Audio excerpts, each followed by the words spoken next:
34. A lot of things happened in a short amount of time. Media took care of most of them, left him to his promise. He would try to hold to it. He would really try, until it didn't matter anymore. His mother was escorted to the village shelter. There was food, some beds. If anyone else survived, they would find their way there. They had other places to go. A part of him knew he should have been scouring every smoldering wreck, but the thought was too hot to touch. It would bring up too many other feelings. He needed to be away from here, from the reminder that his last anchor to the world was gone. When she was safe and settled, Neri took Chesney aside and said her goodbyes.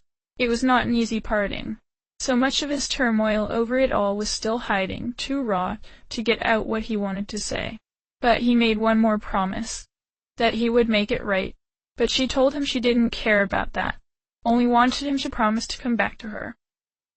Somehow, that was a harder promise for him to make, but he did it, and then he was away. While the three of his friends made the final preparations, he was left with the craft and the soothing sounds of waves lapping against the walls of the cave. He walked around it, letting his hands caress the smooth bronze-like exterior, trying to feel some connection to it, but he didn't. It was that same disappointment that Medea must have felt as she chased after Sophie's shadow. That hope of some new memory or understanding sparked by seeing part of the past, but no. It was just as alien as everything else he had seen. At last he found a small hand-shaped depression in the side. He was sick of hand-shaped depressions. His hand found it, and with a small chirp sound, the ship sparked to life and an opening appeared. He entered. Inside was difficult for him to process. There, in the middle, was a small little creche, a clear ellipsoid, cracked open. He tried to imagine what he must have looked like inside it. Was there a blanket? Some memento, long ago lost? Had there not been something included with him as well, like the crown had been with Medea? Who had put him in here? Why? Why had he been sent here? Why had they sent babies to Lennis? There was no use thinking about it. Whatever answers existed, they wouldn't be found here. He looked out into the water of the bay. Somewhere out there was a place, a people that shouldn't exist. They had to have the answers. They had to.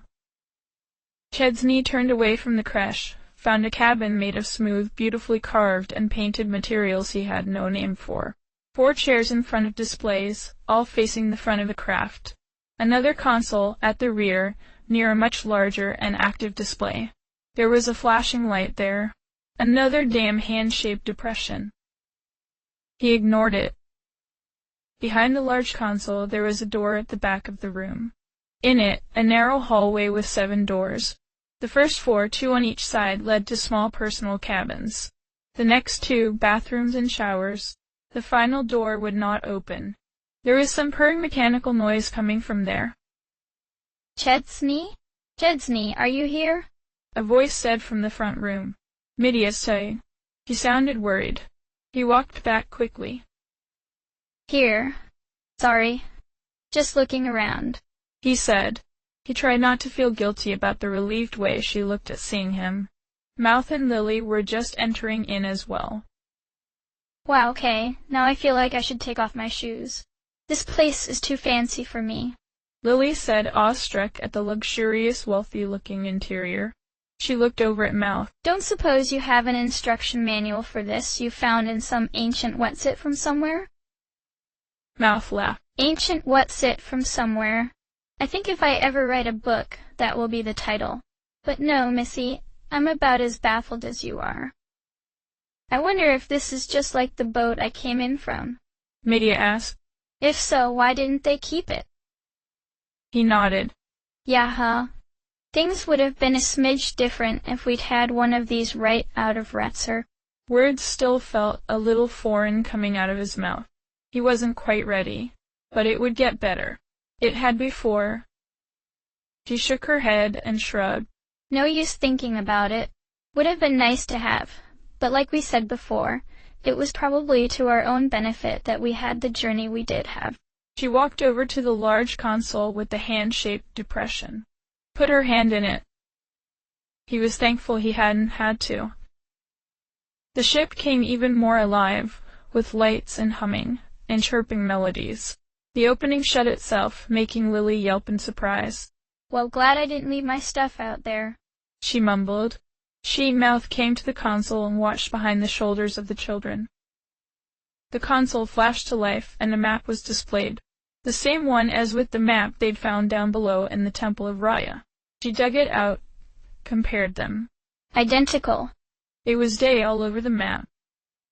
Curiously, though, there was another whole blank portion next to the map, with a flashing indicator over it.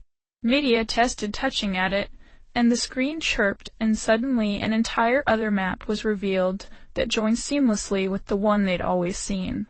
This side mostly dark, mostly ocean, and a dozen small or medium-sized islands, plus one blinking red light. The same blinking lights they knew meant a town or some other structure. Ah, what am I looking at here? Lily asked. What's all that extra stuff over here? Media had this look on her face. Her expression was frozen, her hand just hovering in the air, motionless. She started mumbling to herself, walked away from the console, walked in circles, rubbing her forehead in thought. Finally she whispered, No wonder. Of course. Of course. Everyone gave her a look. She held up her map. I finally get it. Why, I was confused a little bit when I looked at the map. Do you remember, Chesney, when you used that device to try to talk to Lily? Yeah, what about it? The whole continent, everything, was nighttime. There was no sunlight. He thought back. Yeah, but why is that weird? When it's day, it's day. When it's night, it's night. She rummaged around in her bag, finding a round fruit. Right, but look. She sparked a tiny bit of electricity between her two fingers, making a bright light. Half of the fruit was lit up. If this fruit is Lennis, then if it's daytime on one side, it's nighttime on the other, right? They nodded, trying to follow along. So it always struck me as a little odd when I looked at the map, and it was completely lit up. If it was daytime on the east side, it should be nighttime on the west, right? But no. She held up her map and the fruit again, pointed at the one side of the fruit. But that's not how it works. Which means Nasquat and Sasquat are, both, on this side of the fruit, air plenty. Which means... Chesney nodded, looking at the large display. Of course. Why hadn't he noticed the discrepancy? Which means there's an entire other side to the fruit. Lily's jaw dropped. What? But how did nobody know about this? She gesticulated wildly with her hands. We have people sailing ships on the ocean every day. We have races of people who can swim for huge distances. How has nobody ever noticed? People did notice, though. Chesney reasoned. But nobody believed them. They were just legends. Or, Mouth said sourly, perhaps anyone who found out wasn't allowed to return. That was a gruesome thought. I think it's simpler than that, Media said. I think we were all just made to believe that this familiar representation of Lennis was all there is. If everyone was taught that, and everyone believed it was true, who would question it? So you think the immortals deliberately taught us that? Why? She bit her thumb, thinking. I think they did it so we wouldn't know about that, she said, pointing to the glowing red dot in the middle of the other hemisphere of the world.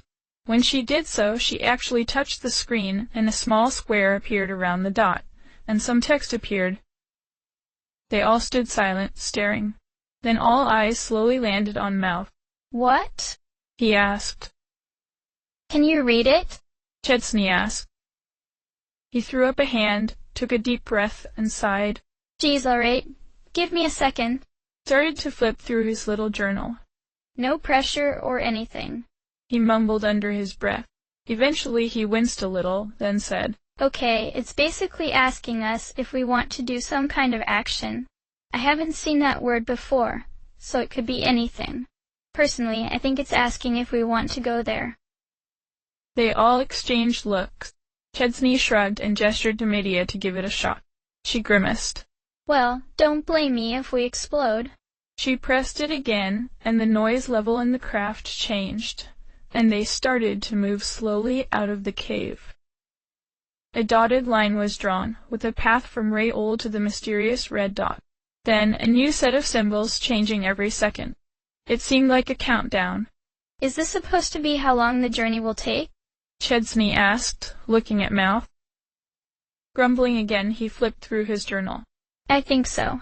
Judging by this, I'm thinking it will be like... He looked up, started mumbling, counting on his fingers. 14 hours? I'm thinking we should arrive not long after morning. After that, there wasn't much to say. For hours they sat in the seats in the front, watching the water go by, watching the skies darken, sharing a meal and talking. But Chesney wasn't really much for talking right then. He just kept staring out the window, being a decoration. Eventually, Mouth turned in, then Lilia, and at last Medea. She had held on for a while, just sitting with him. But eventually she grew tired enough that she hugged him, kissed his forehead, and went to bed herself. By every single measure he should be exhausted. He was exhausted, but it wasn't the right kind of exhaustion to let him sleep. There was a switch on in his brain, and he knew it would not turn off, not for hours. But what he could feel now, suddenly, was pressure. He could feel it because it was dissipating. Slowly. Something that had been on his mind was going away, and he hadn't noticed it because of how subtly it had been there. And now he felt it like a wedge gently slipping out of his mind. And now that it was slipping away, he only now realized how much it had hurt, how much it was still hurting. Like having his ponytail tied too tightly for too long, and then when it was finally cut free, that wave of soreness before eventually shifting to soothing. But it was not soothing yet. It was raw. He just wasn't ready yet to acknowledge those feelings, but it was coming. Softly. Slower this time than it had in Ray-Old. Less hot. Almost hot enough to touch, eventually. There was a hiss behind him, and to his surprise, it was Lily standing there in the door. Hey, big guy. Can't sleep either, huh? Mind if I, sit with you a while? That was a surprise. He was sure if anyone was going to come out here again, it would have been Medea. They still had a lot to talk about. It hadn't been the time before, but they had done enough then. Sure. I don't mind. She settled into a nearby seat, holding one of her knees to her chest. She was wearing simple, pale green pajamas, and she just stared out the window for a while. He only just noticed that sometimes when she was nervous, she tucked her short red hair behind her ears over and over again. Crazy couple of days, huh? She said eventually, sounding wistful. She tilted her head back and forth before adding, Well, I guess for you it's been a crazy few months. This is all still a bit new to me. Just days ago I was stewing away at the bar, just waiting for something to happen. Wish granted, I guess. Chesney added, not unkindly. Huh. Yeah, huh. I definitely got what I asked for. They stayed silent for a while longer. The sea was black, and so was the sky. The edge of Riga was just cresting over the horizon, bathing a wedge of the sea in pale red light. I know what it feels like, you know. Maybe I'm the only other person who can really say that, she said, still not looking at him. Instead, she was resting her head on her one knee, looking straight ahead. What do you mean? Losing your home, losing everyone, and feeling responsible. Liliet, you can't blame yourself for Roki. That was us. That was... you? She chuckled a little darkly. Why not me? I helped you. I knew what you were doing, nobody else in the town did. I could have warned them any time. No, I knew what I was doing. And everyone, Elsa, paid the price. You two, you didn't know Zagos like I did. I knew there would be consequences. Horrible consequences. But, even I didn't think he'd go so far. The corner of her eyes glittered, but tears did not fall. He wasn't sure how to respond. He had taken the tragedy of Roki and piled it upon his own shoulders as soon as he had heard their fate. What was the point of her blaming herself too? You shouldn't think that way. Why not? Are you saying I should just let you have all the blame? She said, her voice taking on an edge. Honestly? Yes. Why should we both feel like this? And what makes you the boss of how I feel? Huh? Who gave you the right to decide who gets all the fault? Maybe I don't want to see the guy who gave me a chance to take it all himself. You ever think of that? Maybe I don't want to feel like this, but that doesn't mean I just want someone else to feel it for me. Her eyes were staring right into his, daring him to defy her emotions somehow, to deny her the right to feel this pain. Zagos took everything from me. My mother, my father, my friends, my town, and entire race, all because I wanted to help a cute boy on a stupid suicide mission. Because I was, bored. Because I wanted to prove myself to my memories of my father. You don't get to decide how I feel about that, how I deal with that. You're right. I'm sorry. And he was. It was a surprising reminder to him that everyone around him had their own complex thoughts and feelings. It was easy to forget that sometimes when he was always looking straight ahead. Then, can I ask you a question? Shoot. How did you deal with it? She shrugged. Who says I did? She laughed quietly, but it stopped when she sniffed, and her voice was tight. You know, I wondered for a long time. A really long time. If defeat all could. If I could use it on me? Chesney looked at his own hand, felt that hungry surge of death. Would it? Rather than let his mind turn that over, he said. Did you try? She shook her head and looked away. No. I didn't. His voice was suddenly tight, too, when he asked, Why not? She let out a long, slow breath. It took me a while to really understand why I didn't, she said eventually.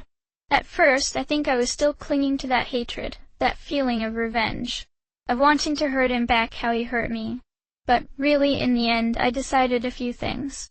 It would just be one final victory for him. I refused to give him that. Refused to let him just beat me like that for free. But then that's when I really started to understand how revenge wasn't a way to live. I beat Zagos, what would I be left with? I'd be back to just my own feeling of self-loathing. Nothing would be different. I decided I needed to live for them. And I think eventually, when it gets easier, I might want to live for myself too. He didn't have anything to say to that. Then she turned to him, looking at him with a little smile. I just wanted you to know, I see you. I didn't see you before, but I do now. She got up from her seat and walked over to him and hugged him. I know it seems impossible now, but I promise it gets better. Find your reason, okay? I believe in you so hard, Chesney. And I know that when you find it, when you find your reason, nothing in this world will stop you. And I can't wait to see it. She pulled back, smiled a little mischievously, and kissed him on the cheek, put a finger to her lips for silence, then walked back to the corridor. Before she left, he asked, How do I find it? My reason? She shook her head. I can't tell you that, you big dummy. You'll figure it out. She left. When his heart finally stopped doing gymnastics in his chest, he was left more confused than anything. Her words had found a place inside him, but still, it felt alien to feel that kind of hope. His mind was teetering on the verge of taking what hope she offered him to heart, but also outright rejecting it for not feeling worthy of that. And so those feelings sat there, waiting to either be unpacked or discarded. But for now they simply stared at each other, waiting for something to change. He stood up and looked at Rhaegar, the reddish, purplish-colored ellipse still just cresting over the horizon. He had so many questions for that world, but all he could think to ask it in this moment was, What am I supposed to do?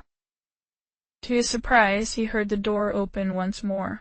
He turned, expecting Lily again, but instead it was Mouth, wearing simple gray pants and a ratty old t-shirt. Chesney, what in the world are you doing up? Can't sleep. Head's just, you know, on, he said lamely. My legs were a bit restless, so I decided to take a little walk. Well, mind if I sit for a while? His brow furrowed a little. It all seemed a little too coincidental. Sure. Chesney sat down himself, and Mouth sat in the same chair Lily had.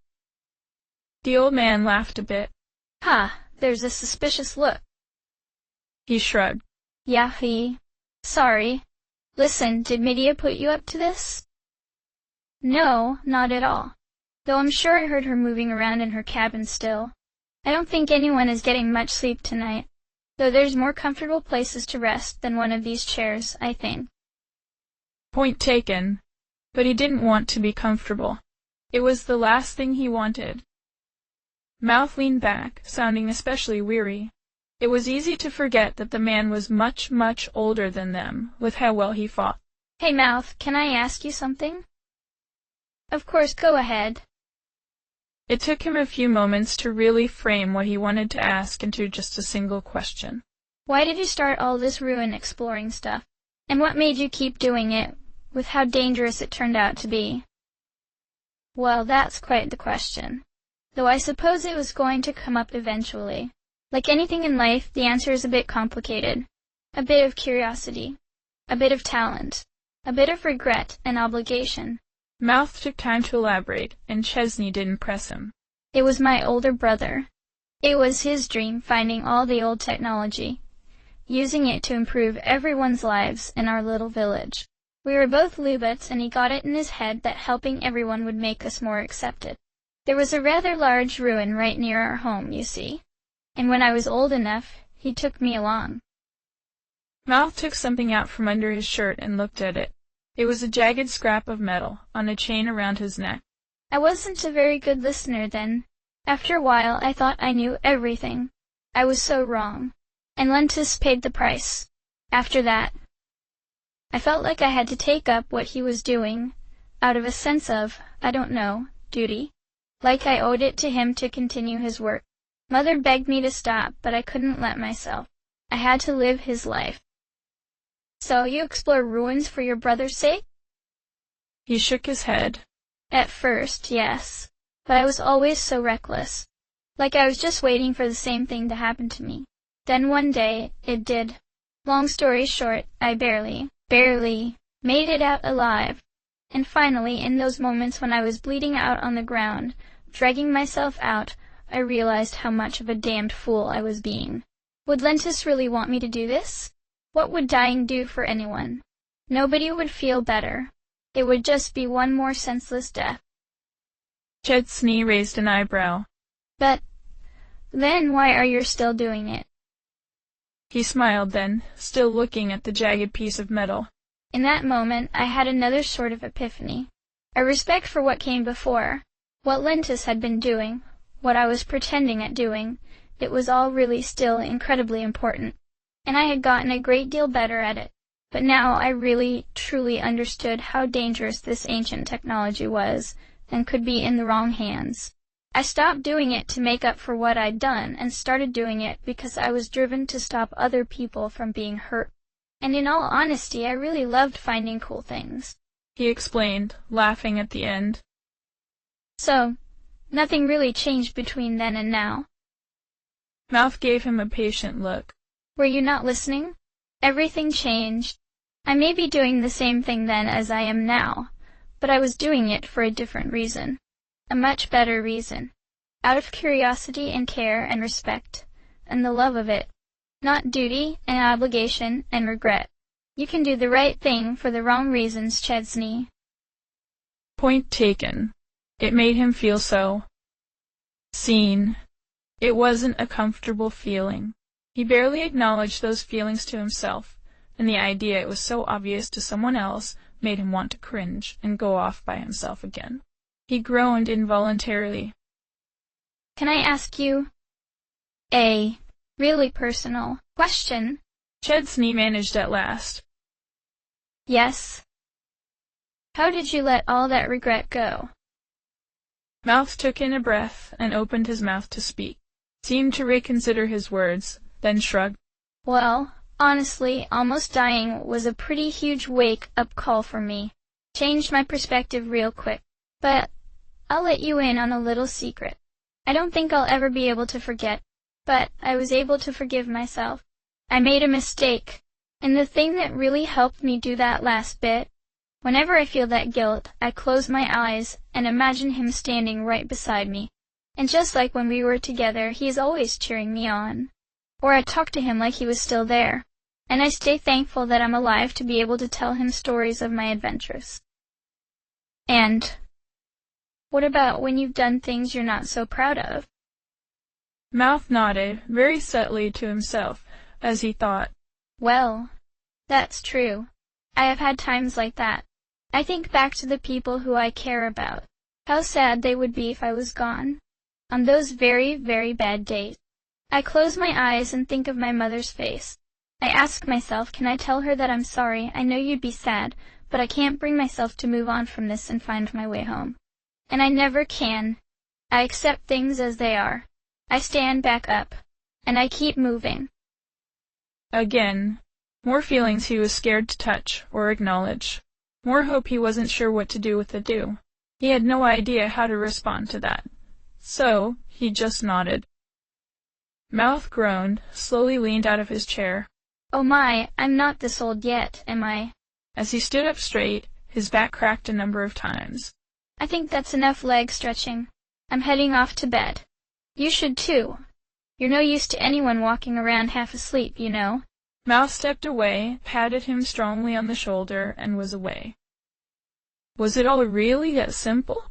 To just say, I don't want to feel like this anymore, and stop. To say, I don't want to carry this around with me anymore.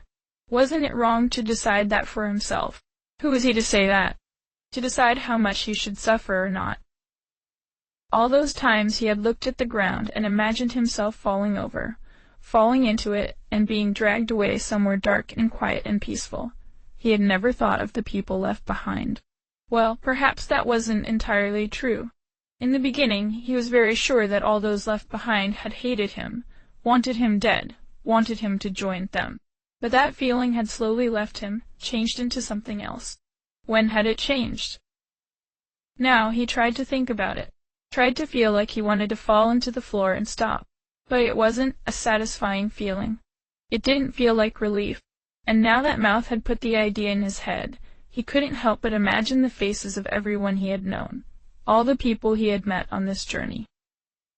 Tail, and Samsa, and the headmaster, Fritz, or Smash. Smash had lost everything, and he had found a reason to keep going. Could he do any less? Dan, and Zaran. He still remembered how Zaran had shielded him from the worst of his feelings on killing that spiritualist of fire down under the temple. He would tell me I was stronger than this. On and on his mind went from person to person, imagining their reaction, getting closer and closer to the ones that were still too strong for him to face. Until, at last, he saw his mother. And the door swished open once more. Medea was there, her braided hair gone out of its tie and shooting off in every direction. Her eyes, red and tired. Even her pale yellow pajama shirt and shorts were wrinkly and askew. Oh, you're still up? Looking at her, he was immediately filled with guilt, but this time for worrying her. He realized he'd been worrying her a lot lately, and he was still worrying her. And now, more than anything, he wanted to find a way to make that up to her. Oh, yeah. I'm sorry. I just had a lot of thinking to do. She bit her lip and nodded, sat down in the same chair the others had. Yeah, I know what you mean. It feels like so much has happened in a very short amount of time. It's, hard to process it all. Yeah.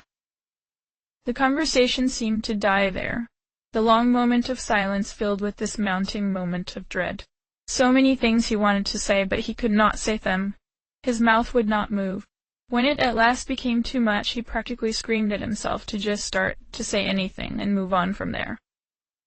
Listen, I wanted to say. They were both stopped short by the other trying to speak at the same time. Before he could say anything else, Medea put up her hands and said, Just wait. I wanted to say this first, before you said anything. Please? That last part was in response to his expression. He desperately wanted to tell her what he was beginning to realize, but he could never say no to her, not when she looked at him like that. He nodded, waited for her to patiently put her words together. I'm sorry I didn't say this earlier. I didn't really know how. She spoke haltingly, like she was still deciding things. Those things I said, She cringed at the memory. I didn't mean them. I don't blame you for Ratzerk. I never ever did. I just looked at you and I could see you were breaking in front of me and I was so scared what you would do. I felt so powerless. You gave me what I needed when I found Ratzerk like it was. You gave me what I needed when we met those mercenaries again. And when it was my turn, I just had no idea what to do. I just felt like I had to do something, anything to make you open up about it. And then I go and do that? Say those horrible things? Like that would somehow make you accept what had happened. She swallowed, took a shuddering breath. I'm sorry. I am so sorry. I know that doesn't mean a lot, after everything. But I just wanted you to know. I'm sorry, and I never ever blamed you. I'll go now. She made to get up, her face twisted in anxious sorrow. Wait! Please. Can you listen to what I have to say first? Her expression crumbled just that bit more, but she took a deep breath, nodded, and sat. Her face turned as neutral as she could let it be, but he could still feel waves of anxiety coming from her. Now that he said that, he still had no idea what he wanted to say. Not in any coherent way, at least. Maybe that didn't matter. You were right. He started. I did everything I could to try to hide how much I wasn't dealing with it, but you saw right through me. Not just railed, but everything.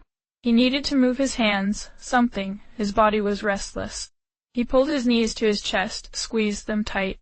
Can you imagine what I could have done if I'd heard the news right away? That the one person I used as an anchor to not think about what all this meant for me, suddenly telling me they weren't my real mother. But it's so much more than that. I was spiraling hard. Every single failure was crowding in on me, and I wouldn't acknowledge it, wouldn't accept it or deny it. It was a tower of self-loathing I was building up and up and up, until it was tall enough to crush me. He still couldn't quite look at her, but he just kept talking. I really did blame myself. For everything. Absolutely everything. For a while, once that initial pain had died down, I thought I had moved past it. But I hadn't. I was just ignoring it. I've ignored a lot of things. And I'm sorry. I'm really sorry. Because I looked back and noticed all the little things I was doing to ignore it were hurting you too. He slowly shook his head, thinking back to how she had looked when she had dragged him out of town. How utterly heartbroken she looked when she had finally gotten through to him. I can't imagine what that must have felt like. You must have felt so scared. Must have felt like I would hate you after. And you still tried. In a small voice, she asked, Did you? No. Never. He said vehemently. At the time, I didn't understand. It hurt. A lot. And if anyone else had said those things, I wouldn't have understood. But it was you. Because you said it, it cut through me like I wasn't even there. All the lies I had told to myself came crashing down, because you could see just how much I blamed myself, and I couldn't lie, couldn't hide it. Not from you. What you did. I don't know if I could have done the same thing. You're stronger than me, and I'm so sorry I made you have to hurt yourself to help me. I'm really sorry. That's... Chedsney, it's okay. I forgive you. We've both done things we regret to each other, I think. I leaned on you so hard with Ratzerk. I knew you were hurting then too, but you still tried so hard for me. And it was hard trying to get through to you. And it did hurt, but I'll be okay. How are you feeling now? Confused. Exhausted. And, honestly, a little scared. I think I'm tired enough to sleep now, but now suddenly I feel too scared of everything to be alone again. Yeah, I was going a little crazy in my room, I think. I came out because I hoped you were still up. I just needed some kind of distraction. I didn't want to be alone either. There was a little pause, and then both spoke up at the same time. Do you think would it be okay if... They stared at each other, and then they both cracked up at the second time they had interrupted each other. I think we're really bad at this, Medea said, smiling slightly. Yeah, we shouldn't be so nervous around each other, especially after everything. Come on. He stood and offered his hand. Just like in Karen. Medea nodded, blushing just a little, and took his hand to stand. They quietly walked back to the hall, thankful nobody else was up and wandering around. They hesitated at which door to go in. Let's use mine. It's probably cleaner right now, Chesney said. Hey, watch it. She chided softly. It's true, but I don't like you implying I'm a messy person. They went in and laid down with a dozen awkward whispers and apologies as they got comfortable. The bed wasn't exactly that wide, but as children it was wide enough for them both if they stayed close, which is what they needed right then. There was just something about having her so near to him that pushed everything else away. The warmth of her hand under his, the soft rhythm of her breath. It was like waking up from an awful dream and finding everything was okay.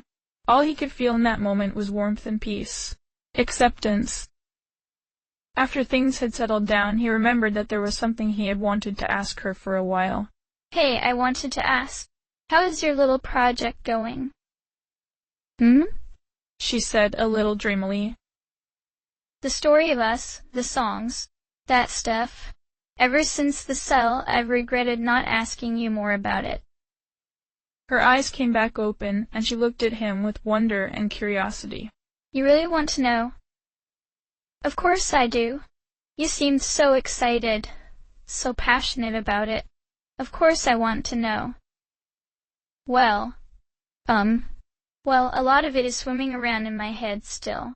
Haven't really gotten a chance to write it all down, but I am making progress. Would you like to hear one of my songs? I'd love to, for real. She smiled. Okay. Well, I got really inspired by Sophie's song, so I kind of came up with something a lot like it. Ugh, this is so embarrassing. No, come on, I promise I won't laugh or anything like that. She bit her lip and then nodded, and started to hum a little nervous tune. She started to very softly sing a song, this one quiet and gentle, that did indeed have a similar structure to Sophie's song. But this one was about Medea's feelings, her conflicts, her worries, what she saw in him, how she believed in him.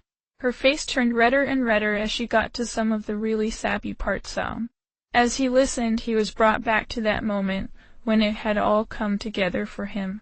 His feelings for her, that rush of something that made his heart ache when he saw her sad, or when they had to be apart.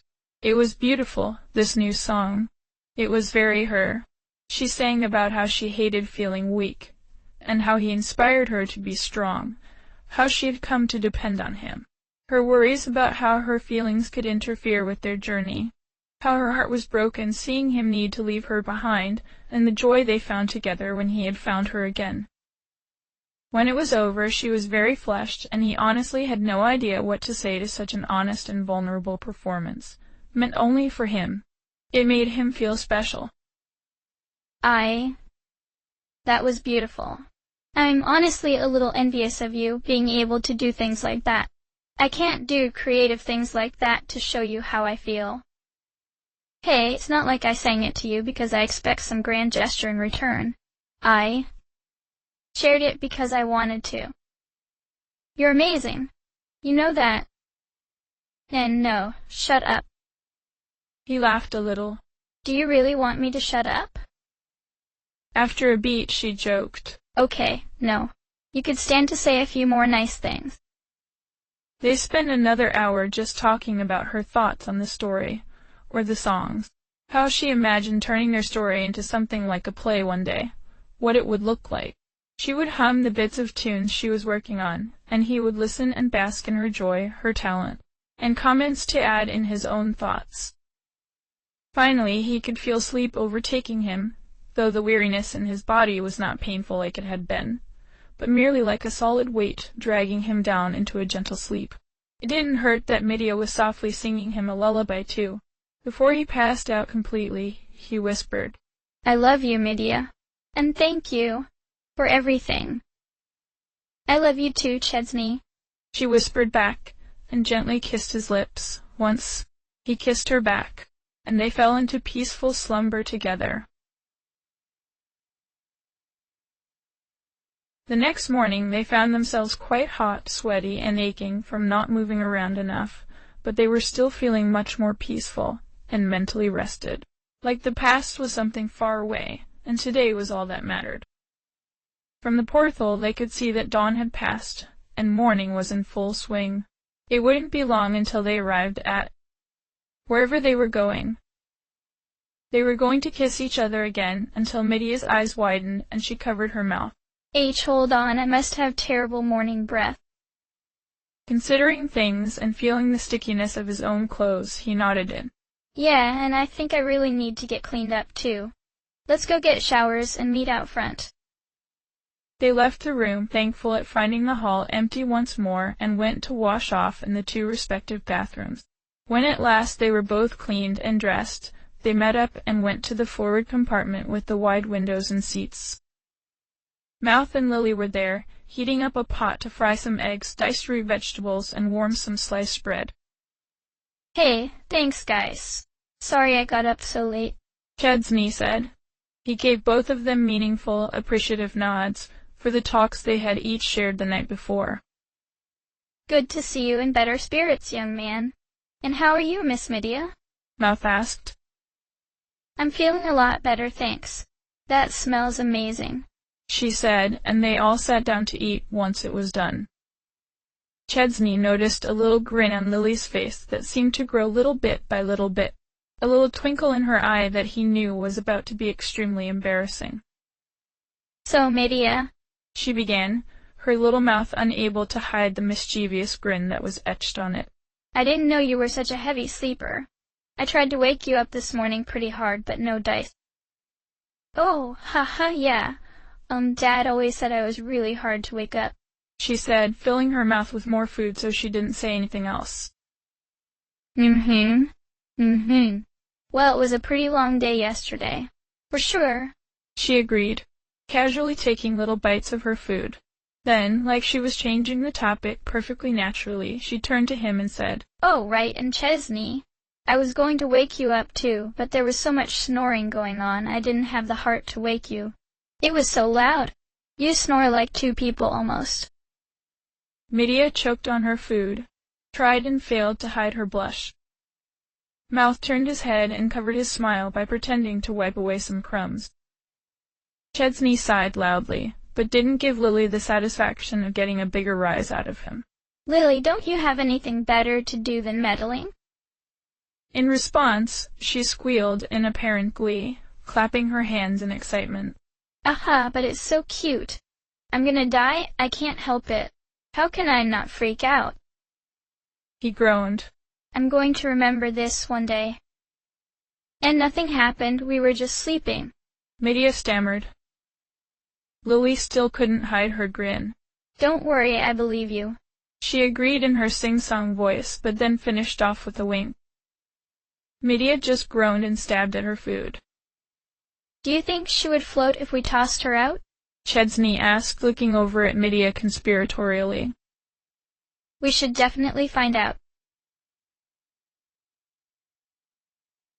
Eventually they ended their fun and games for the morning, though Lily's silly grin was never far from her face. They got all ready to go and watched from the forward cabin as an island came into view. It was rather large, but still only about a quarter of the size of Resutor Island had been too. The land rose out of the water on tiers of plateaus, covered in green grass and flowers, and also surrounded by a few nasty patches of rock. But right in the middle was a tall metal structure, much like a tower, made of a grayish, pale blue metal. It looked brand new, or at the very least, very well taken care of. The structure was tall and smooth on the outside, with a half-dozen wide spires around the top edges that almost made it look like an incredibly tall silver crown. There was also a larger tower in the middle, dotted with strange bowl-shaped protrusions. Their boat slowly approached the shore, stopped, and the door to exit the craft opened up. They waited, and nothing happened. No alarms or warnings. They stepped out onto the sand. No reaction. Well, seen anything like this, Mouth? Chesney asked finally. It seemed so strange to finally be here, and for nothing to be happening. Like it was just another ruin they were waiting to explore.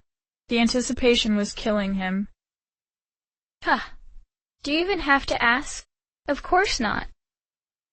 Okay, who wants to bet what we're gonna find in there? Lily said, hands on her hips. My guess is it's a secret entrance to a whole city of Regans. Oh.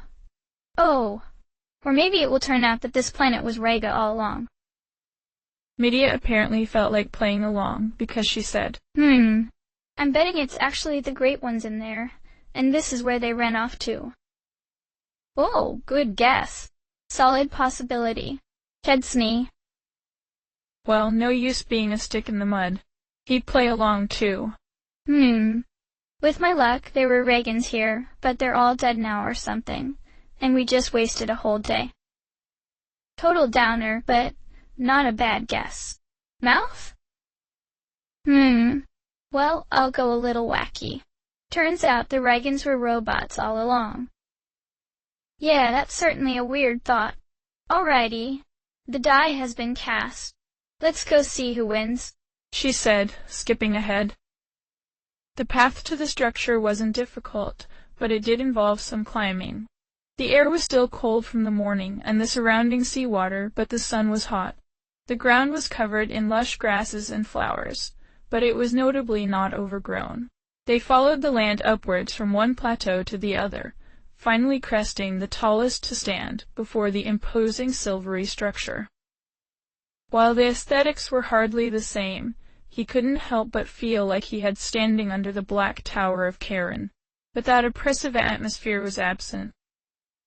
I'm so nervous, Medea said from beside him, looking up at it too. They were standing in front of two great polished metal doors, just a step away from a landing in front of them. Isn't that silly? Are you kidding? If you weren't nervous, I'd call you crazy.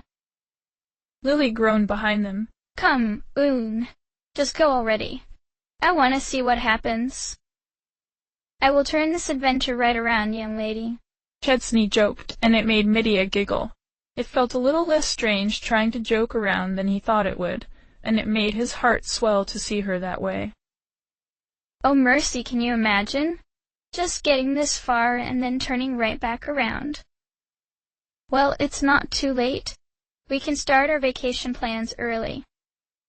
Speaking of vacations, when this is all over, you two have to take me to Legan.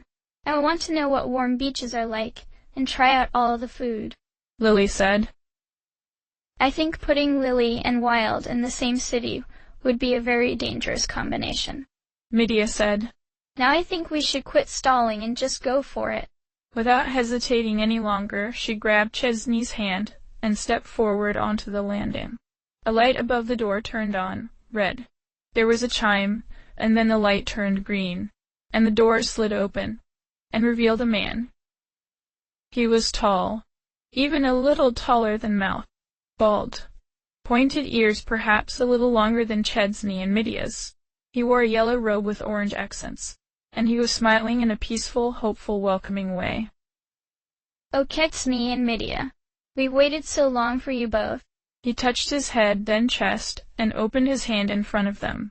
The gesture was the same cultural-seeming gesture that Nails had made when he departed. May you both live forever.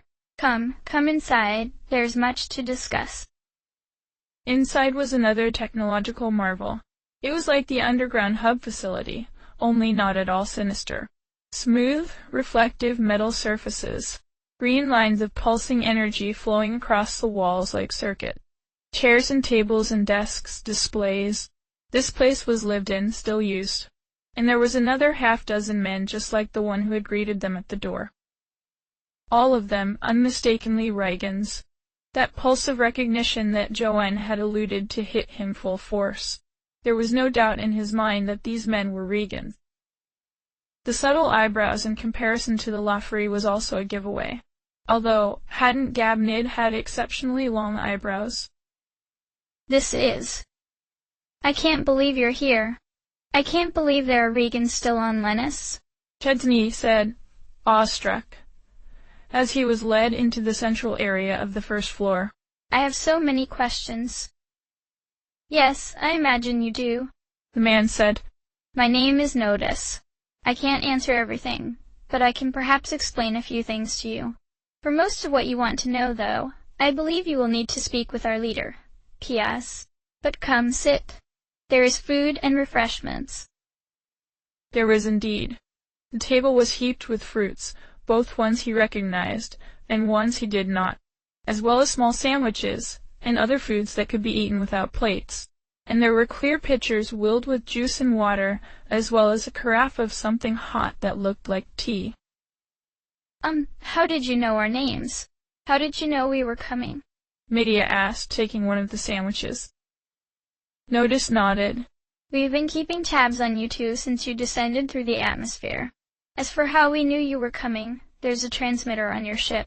The other Regan men were gathered around as well, and it was impossible to escape the hopeful looks on their faces, though they seemed fine, letting Notice do all the talking.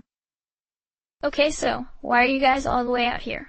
Why weren't you part of any of the legends about the Great One?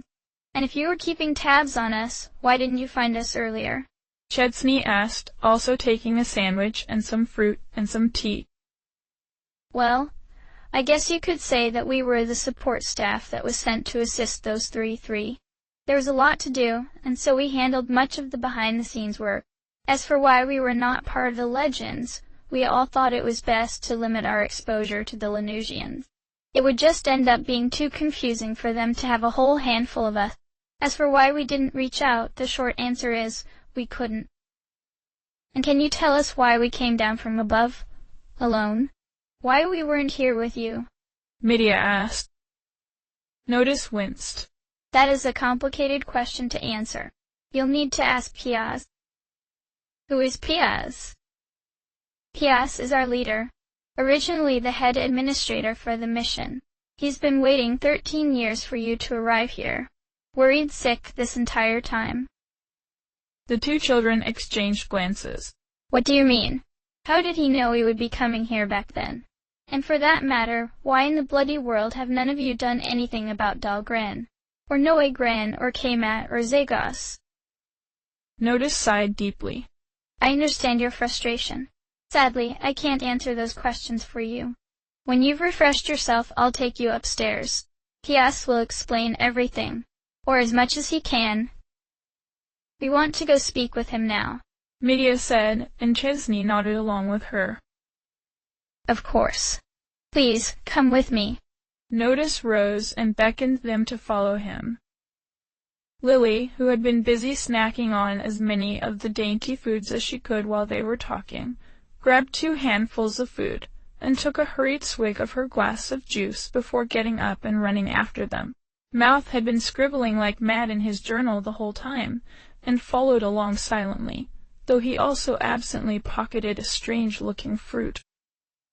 Notice led them down a hall lined with transparent doors filled with more men, all bald, doing some kind of work on displays. Then, to an elevator at the back of the floor. So, what's with all the bald dudes? Lily asked, mouth half full. Notice looked at her a moment, then seemed to think a moment, then laughed lightly, like the question truly amused him. You know, it's been so long, I haven't even thought about it. It was just the style at the time, and I guess it just stuck.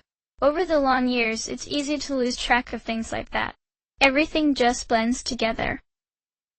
As they entered and began to rise, Chesney asked more questions. Have you all been here this entire time? Since Sophie, Cormu, and Gabnid were here? Yes. Mostly since then we've been watching over Lennis. Waiting. As for what we were waiting for, Piaz will need to explain it to you. Medea looked determined as she asked, And what about them? Are they here? If not, where are they? They're not here, he said quietly. His face looked sad, not quite lost or mournful, like an old wound that had long ago stopped hurting, but he was just now reminded of. The elevator stopped, and he beckoned them out. P.S. They have arrived, he called. The floor they arrived at was fully the size of the ground floor, only there was nothing like the fresh lived-in feel of that place here. Here was brightness and darkness in equal measure, the whole floor illuminated by intense directional lights from the far wall.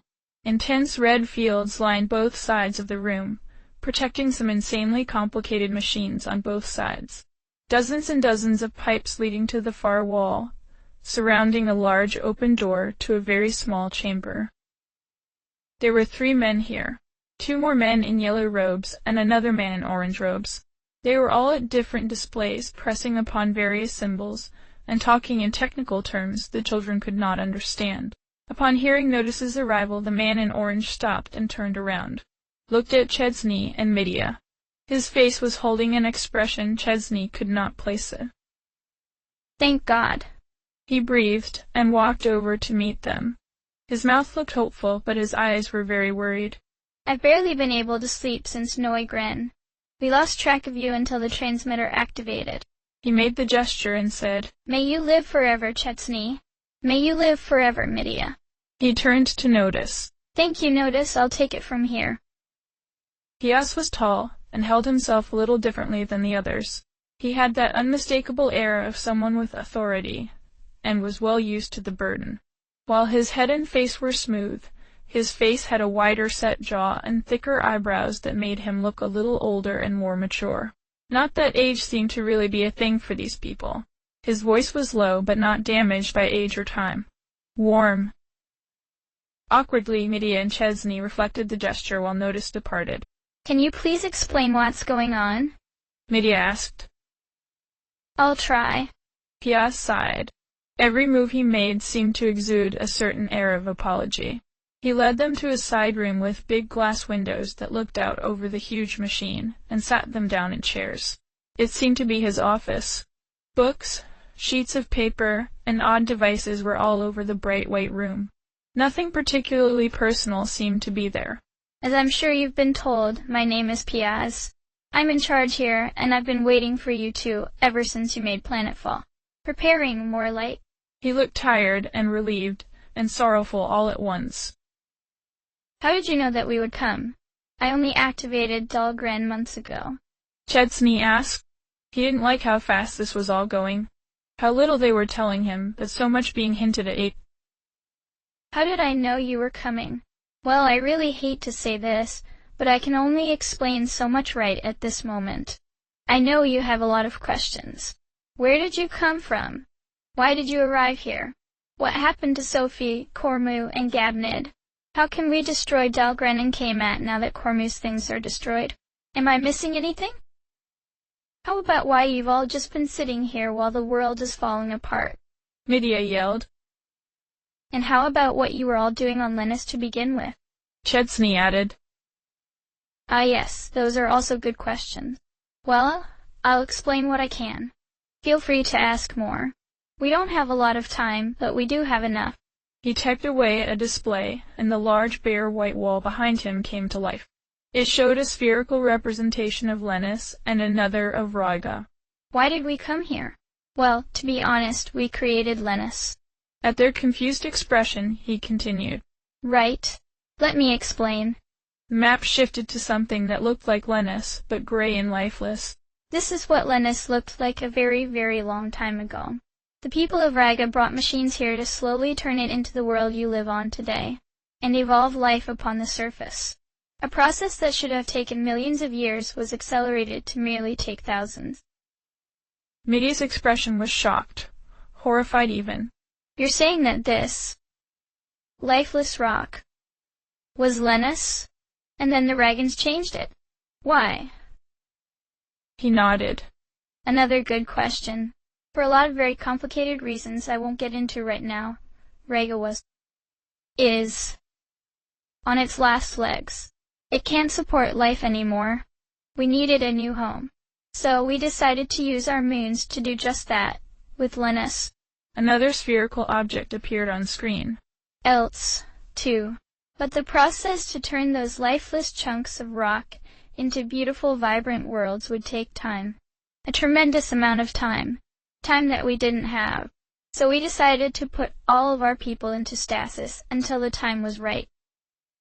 Medea raised her hand. Stasis? What's that mean? Oh, right. You wouldn't know. How best to explain it? Imagine it like a special kind of sleep that never stops. The person doesn't need to eat or breathe, and they do not age or grow. It is like time has stopped for them, permanently. But once enough time had passed, we would wake up a small number of people, send them here, and begin the process of colonization. However, he typed again and showed images of Lafri, Skuru, Sinol, Gud, and Godam people, and Fiorla, Doru, Alorn, Shimrick, and Ratgorn people too, all taken from a faraway perspective from the air. There was life. Advanced life. Everywhere. The experiment was a complete success. But now we had a new problem. We couldn't just take over. There were living, sentient people here. The same happened on Else too. So we decided to bridge the gap between our societies and integrate, and picked Linus first. Gabnid, our society's leader and High Patriarch, led a team to facilitate that process. Together they lifted the people of Linus out of their savage lifestyles and into a modern age. They also adapted many of our own life forms to be able to thrive on Linus to help our populace adapt when the time came to colonize. Well, excuse my language here, but what the hell happened? Lily interjected, waving one of her many sandwiches around. He nodded. Yes, that is the question, isn't it? For now, let me circle back. I know the real reason you're here. You need a way to destroy Kmat and Dalgren. Hold on. Why does it have to be me, exactly? I suppose that's a fair question. The short answer is, you're the only ones who could possibly succeed. As for the full answer, you're not going to like it, but the answer to everything I haven't explained to you? It lies in the past. And I mean that literally. How can you destroy Dalgren? I honestly don't know. Gabnid knew. Sophie did too. But they're gone. So I intend to send you back there to find out. There was a very long stunned pause.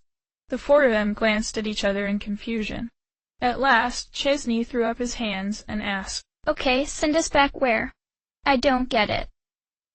Back in time. 10,000 years ago. Just before everyone disappeared. You need to go back and find out what Sophie knows. And to find out what happened. Almost everything you want to ask me, the answers lie in the past. What do you mean, back in time? Medea pressed. That's not possible. With respect, Miss Medea, is this truly the most incredible thing you've seen that we can do? You wouldn't believe the power that the Ryans had at one point. Though I will admit, time travel is forbidden for all but the direst circumstances. This is one of those circumstances. Chesney rubbed his face. You're telling me you have no idea what else to do. I'm telling you that right now on Linus there's absolutely nothing that can stop Dalgren. Then why did you leave it sitting there for 10,000 fucking years? What did you think would happen? He snapped. Piaz looked pained when he said, I can't tell you that yet. Can't. You can't tell me. Gubo shit. He yelled, slamming his fist down. I'm tired of being jerked around, led from place to place by the nose, with no answers. Every single time people keep things from me. Tell me the next person, they'll explain it all. Why should I believe anything you say? I know this isn't fair. At all. I can tell you we absolutely had no choice but to leave it alone, but there are some things I can't tell you yet. Not until you go through that door. You need to see with your own eyes what happened back then. You need to find the answer there. I can't do it. Nobody can do it but you two. It has to be you. It has to be now. And if you don't, I have no idea what will happen. I swear on my life when you return, I will answer every single question you have without fail and keep nothing back. Together we will find the whole truth. Chesney swore and stood pacing around, pulling at his hair. Again, nothing but questions. Medea stood to join him, placing a placating hand on his shoulder. Then she turned a hard look on Piaz. You need to explain something to me, and I promise you I will not agree to this if you refuse me. Piaz sighed, gestured for her to continue. The way we came here. All the timing seems very suspicious. Was this all some big plan? Did you or someone send us here all for this? No, he said, looking rueful and shaking his head mournfully.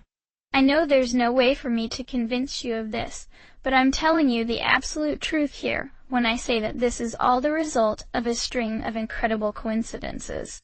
There is no big plan for you two. There is no grand scheme. This is luck, both good and bad. And you absolutely swear you will answer every single question we ask you when we return with this information? I swear it. Absolutely. When you return, I'll explain everything, and we will finally be able to stop Dahlgren once and for all. She took a breath. Give us a minute. He nodded and left them all alone to talk.